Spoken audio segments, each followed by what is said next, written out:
There came at first an epic wind, and I think it was my fear.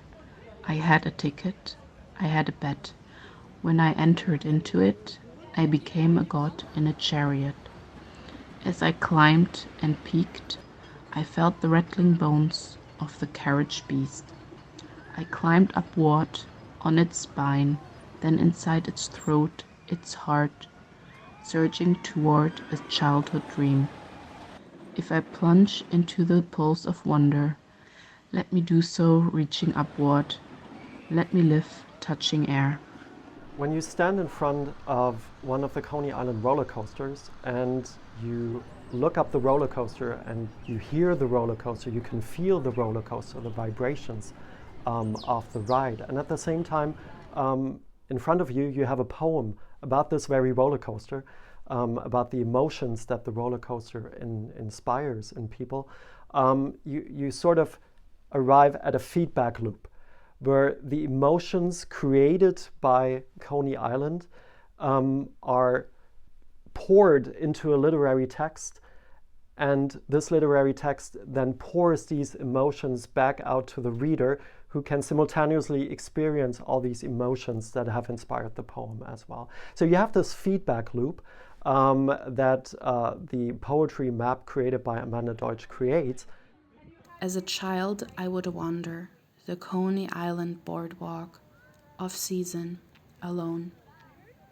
On a blue banana seat bicycle, past the splendid decay of abandoned rides and bathhouses, rusting and splintering skeletons left to weather. In air heavy with ocean and ghosts, I fell in love with the parachute jump. I fell in love with the ruin of it. I fell in love with the desolation. It's one gigantic eye looming atop a tapered hexagram tower, a terrifying and beautiful deity of decay, a wishing place, a windy place, a haunted place. It carried me away, away from my awkward shyness and sadness. The terrible, beautiful sight of it freed me from myself and carried me far, far away. Many contemporary poets have written about Coney Island, and I really want people to see Coney Island as more than an amusement destination, but also a place that has been the source of inspiration for literature and poetry. This is the Coney Island poetry map. I sought out poets mostly who were from Brooklyn or from New York City, and poets who I knew had some connection to Coney Island or an interest in Coney Island. Many of the poets had already performed at some of our live events in the past, like Poemarama, which is on the Wonder Wheel. In 2015, we had poets perform in the white cars of the Wonder Wheel. So the idea is that you may encounter one of the poems on your way to the grocery store or on your way to go to the basketball court. And that it may kind of bring some joy to your day. However, it was also brought to my attention that some people may not be able to walk around to all of them, and so this way you have all of the poems in one place. They're here and on the other wall, and I call that the Coney Island Poetry Wall. All of the poems are placed either in public park locations or at family-owned businesses. No corporations, just family-owned businesses, like Dino's Wonder Wheel is family-owned.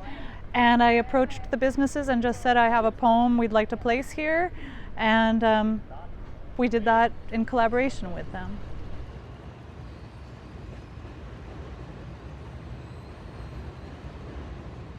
I would rather be under the wonder than on Twitter or Facebook or Tumblr. It's here that I hear poetry in the clouds, see fantastical beings in the crowds. I would rather be under the wonder. What I think is very interesting about the work of Amanda Deutch and Parachute Literary Arts is that in all of their projects, they try to bring back Coney Island literature to the place that inspired it, to Coney Island, and back to the place that inspired it in the first place. And so visitors to Coney Island now have the extraordinary opportunity to explore not just the place itself, but also the various dreams and the various nightmares that this place inspired in writers and poets. This poem by Filomena Morano was typed on a typewriter under the Wonder Wheel, and I asked her if we could take the typewritten poem and make a banner of it. Carol Lipnik grew up in Coney Island and is a performer and a singer, and so I reached out to Carol. Tina Chang I invited because I knew she had been the Brooklyn Poet Laureate.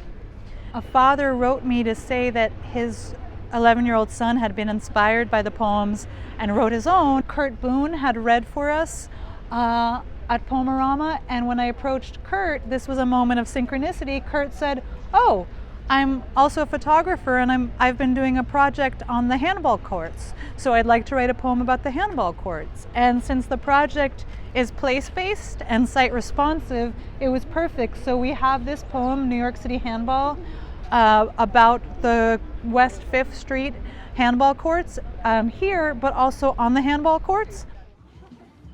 Coney Island has inspired a lot of different artworks, both in the United States and abroad, in a variety of different media. But literature is, I would say, among the most prominent ones. Coney Island has inspired and has served as the setting of not only plays, but also short stories, novels, experimental texts that connect theoretical reflection and also autobiographical encounters with Coney Island. One of the most interesting things about Coney Island is that it was one of the first sites that immigrants to the United States got to see. People often talk about the Statue of Liberty, but even before that, before the ships that brought immigrants to the United States arrived at the Statue of Liberty, people got to see Coney Island. And so for a lot of people, a lot of immigrants, Coney Island came to be their first sight of the United States of America. Beats on the boardwalk, my voice catches on a wave. Carried on a seagull's wing, it circles above sand, above the dazzle of mermaids and laughter, before it lands on shore. Bodies move in buzzing hives, making neon music. Carousel of tables and counters, clinking glasses over bright voices. Carnival of ice cream and corn dogs. Cold soda sloshing in a glass. The sound of communion, edging closer together, past and future tangled in embrace, drunk on summer air.